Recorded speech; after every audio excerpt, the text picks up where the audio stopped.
Hello बच्चों, कैसे हैं आप? Once again I am here Dinesh Chaurasia with my YouTube channel Dinesh for maths. Once again I am here for the chapter coordinate geometry. Okay, class 9th के लिए 10th के लिए हम लोगों ने डिस्कस किया है फर्स्ट वीडियो में डिस्टेंस फॉर्मूला।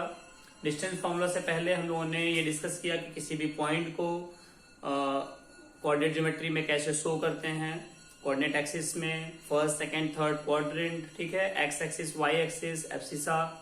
तो हम लोगों ने पढ़ा था distance formula d is equal to under root x2 minus x1 whole square plus y2 minus y1 whole square. ठीक है, x2 माइनस x1 करिए या x1 माइनस x2 करिए, ये था फॉर्मूला। और हमने पढ़ा था distance formula from origin under root x1 square plus y1 square. ठीक है, तो या आप ये लिखिए या d square is equal to x1 square plus y1 square लिखिए।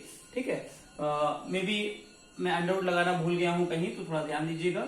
यहाँ डी स्क्वायर है तो अंडर रूट नहीं लगेगा, और अगर डी है तो अंडर रूट लगेगा। ठीक है, तो distance formula from origin, distance formula between 2 points, ठीक है, P एंड Q। तो इन सब का यूज क्या करना है, और इसके अलावा हम लोगों ने इसके यूजेस पढ़ने हैं। ठीक है, डिस्टेंस फॉर्मूला के यूजेस से हम क्या क्या चीजें प्रूव कर सकते हैं।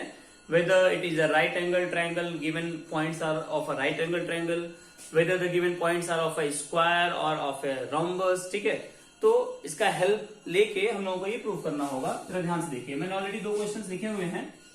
इसमें पहला क्वेश्चन है, जरा ध्यान से देखिए, show that the point 6,9 0,1 and -6, -7 are collinear. Collinear का मतलब क्या होता है, जरा देखिए। तो अगर आपके पास 1 2 3 पॉइंट्स हैं ए बी सी, ये कोलिनियर है, मतलब कि एक लाइन ड्रॉ करने पे तीनों पॉइंट्स एक ही लाइन में आएंगे, यानी कि कोलिनियर पॉइंट्स हैं। अगर एक पॉइंट यहां है, एक पॉइंट यहां है, एक पॉइंट यहां है, तो या तो ये दोनों पॉइंट मिलेंगे या तो ये दोनों पॉइंट, तो ये कोलिनियर नहीं है। ठीक है, तो क्योंकि हमें कोलिनियर प्रूफ करना है, तो जरा ध्यान से देखिए, हम मान लेते हैं कि जो हमारा ए पॉइंट 6,9 है वो ये है, बी पॉइंट 0,1 है, और सी पॉइंट है -6, -7। अब इन तीनों को हमें कोलिनियर प्रूफ करना है, तो कैसे करेंगे, ध्यान से देखिए। कोलिनियर मतलब एक ही लाइन में। हम पहले डिस्टेंस फॉर्मूला से ए बी निकाल लेंगे, फिर बी सी निकाल लेंगे, और फिर ए सी निकाल लेंगे। तो ए बी प्लस बीसी जो होगा वो एसी अगर आता है तो कोलिनियर है, अदरवाइज नहीं है। ठीक है, तो ए बी कैसे निकालेंगे, डिस्टेंस फॉर्मूला से निकालेंगे। बीसी कैसे निकालेंगे, डिस्टेंस फॉर्मूला से निकालेंगे। और एसी भी कैसे निकालेंगे, वो भी डिस्टेंस फॉर्मूला से ही निकालेंगे। तो डिस्टेंस फॉर्मूला आप जानते हैं, d is equal to under root x2 minus x1 whole square plus y2 minus y1 whole square. ठीक है, अब इस फॉर्मूला में हमें 3 बार अप्लाई करना है। ये पहले हम ए बी को लेंगे, तो ए बी लेंगे तो ये हमारा x1 होगा, ये हमारा y1 होगा, ये x2 होगा, ये y2 होगा। तो जरा इन दोनों में डिस्टेंस फॉर्मूला अप्लाई करते हैं। ठीक है, तो अंडर रूट पहले हम निकालेंगे ए बी, तो ए बी निकालते हैं, x2 माइनस x1 यानी कि 0 minus 6 whole square plus 1 minus 9 whole square. ये सॉल्व कर लेंगे। सॉल्व करने पे क्या आएगा देखिए, तो भाई ये हो जाएगा 6 स्क्वायर प्लस -8 स्क्वायर, यानी कि ये हो जाएगा 36 प्लस 64, ये हो जाएगा अंडर रूट 100, और अंडर रूट 100 मतलब 10। अब ऐसे निकालते हैं BC। अगर BC निकालेंगे तो ये x1 y1, ये x2 y2 हो जाएगा। तो फॉर्मूला है x2 माइनस x1 यानी कि -6 -0 whole square plus -7 -1 whole square.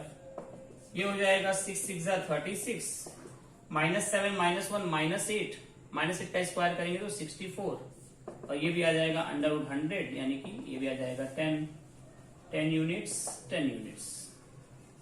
ठीक है, अब हमें निकालना है AC। AC निकालने के लिए ये हो जाएगा x1 y1, ये हो जाएगा x2 y2। तो फॉर्मूला है x2 minus x1 whole square, यानी कि -6 whole square plus -7 -9 whole square, under root में रहेगा। ये हो जाएगा अंडर रूट -6 -12, और 12 का स्क्वायर करेंगे तो 144, -7 -9 -16, और 16 का स्क्वायर करेंगे तो कितना आएगा भाई, 256। और इन दोनों को ऐड करने पे आएगा 400 और 400 का स्क्वायर होता है 20। ठीक है, अब जरा देखिए हमारे पास जो ए बी था वो था 10, बी सी है 10 और ए सी भी आ गया 20। मैंने कहा अगर ये कोलिनियर है तो A B plus B C is equal to A C होगा। ए बी भी आया है 10, बी सी भी आया है 10 और ये आया है 20। 20 is equal to 20, LHS is equal to RHS। इसका मतलब क्या है कि ये तीनों पॉइंट्स क्या हैं, कोलिनियर है। ठीक है, इसको आप नोट कर लीजिए। दूसरा क्वेश्चन देखते हैं। यस, दूसरा क्वेश्चन है हमारा, prove that the points 2, -2 and -2, 1 and this 5, 2 are vertices of a right angle triangle. ठीक है, तो हमारे पास एक पॉइंट ए गिवन है 2, -2, बी गिवन है -2, 1, सी गिवन है 5, 2। तो ये तीनों पॉइंट्स एक राइट एंगल ट्रायंगल के साइड्स हैं। ये हमें प्रूफ करना है, तो हम ऐसे ही एक ट्रायंगल बना लेते हैं। उसमें ए पॉइंट लिख लेते हैं, बी लिख लेते हैं और सी लिख लेते हैं। ए है हमारा 2, -2, बी है -2, 1 और सी है 5, 2। तो हम ए बी, बी सी और ए सी डिस्टेंस फॉर्मूला से अप्लाई करते हैं। ठीक है, तो डिस्टेंस फॉर्मूला जानते हैं, मैंने बताया आपको √x2 - x1 whole square plus y2 - y1 whole square. ठीक है, जब तक हमें ए बी, बी सी और ए सी नहीं मिलेगा तब तक हम बता नहीं सकते कि ये कैसा ट्रायंगल है। ठीक है, तो डिस्टेंस फॉर्मूला पहले निकालेंगे ए बी के लिए। ए बी के लिए निकालिए, तो ये x1 y1, ये x2 y2 ले लेते हैं। -2 - 2 होल स्क्वायर, सी x1 y1 x2 y2 या x1 y1 x2 y2, तो x2 - x1 whole square plus y2 कितना है भाई 1 माइनस y2 कितना है -2, तो +2 होल स्क्वायर हो जाएगा।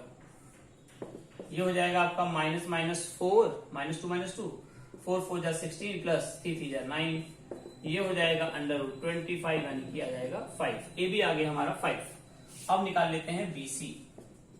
फिर से वही डिस्टेंस फॉर्मूला लेकिन इन दोनों पॉइंट में।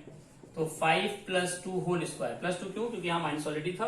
x2 - x1, तो 5 - -20 +2 होल स्क्वायर, y2 - y1 यानी कि 2 - 1 होल स्क्वायर। और ये आ जाएगा हमारा 7 7 जा 49 और 1 यानी कि √50। अब निकाल लेते हैं √50 का क्या मतलब होगा भाई, 5 5 जा 25 √2। अब निकाल लेते हैं AC।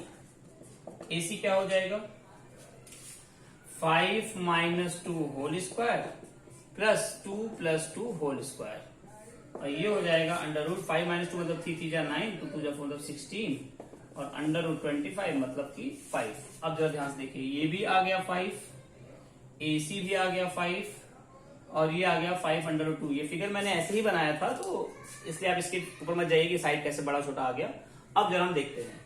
अब आप देखिए कि ये 5 है, ये भी 5 है और ये 5 √2 है। तो क्या 5 का स्क्वायर प्लस 5 का स्क्वायर इज इक्वल टू 5 √2 के स्क्वायर इक्वल आता है। आप जानते हैं कि पाइथागोरस थ्योरम हम अप्लाई कर सकते हैं किसी भी राइट एंगल ट्रायंगल में। जो सबसे बड़ी साइड होगी वो हाइपोटेन्यूस होगी, तो ऑब्वियसली 5 √2 हाइपोटेन्यूस होगी। तो 5 5 जा होता है 25, 5 5 जा 25 और इसका स्क्वायर करेंगे तो ये आएगा 50। तो 50 इज इक्वल टू 50 यानी कि LHS is equal to RHS। तो दोनों बराबर आ गए। इसका मतलब क्या है कि ये एक राइट एंगल ट्रायंगल के ही साइड्स थे, ठीक है, या वर्टिसेस थे। तो ये क्वेश्चन जरा ध्यान से देखिएगा आप लोग और नोट कर लीजिए। एक क्वेश्चन मुझे आपको बताना है, बहुत इजी है, कि एक पॉइंट है 2, 3, इसकी डिस्टेंस ओरिजिन से क्या होगी। कोई पॉइंट आपको गिवन है, यानी ये गिवन है x1, ये गिवन है y1। तो ओरिजिन से डिस्टेंस मैंने क्या बताया था, distance from origin. Distance from origin का फॉर्मूला था d is equal to √ directly x1 square plus y1 square. ठीक है, तो √x1 मतलब कि 2 का स्क्वायर और y1 मतलब कि 3 का स्क्वायर। तो ये हो जाएगा 2 2 जा 4, 3 3 जा 9 यानी कि √13 यूनिट जो होगा ये डिस्टेंस फ्रॉम ओरिजिन होगा। ठीक है, d is equal to √x1 square plus y1 square, ये हमारा डिस्टेंस फॉर्मूला फ्रॉम ओरिजिन है। ठीक है, इसको अप्लाई करिए। ये 3 क्वेश्चन मैंने आपको बताया डिस्टेंस फॉर्मूला पे, इसके बाद सेक्शन फॉर्मूला और सेक्शन फॉर्मूला पे कुछ क्वेश्चंस। ठीक है, तो कोऑर्डिनेट ज्योमेट्री थोड़ा सा लेंदी है लेकिन बहुत इंपॉर्टेंट और बहुत ही इंटरेस्टिंग है, ये मेरी गारंटी है। अब बस इसको ध्यान से और एक सीक्वेंस में देखते जाइए, तब आपको बहुत मजा आएगा। ठीक है, तो thank you so much, see you soon.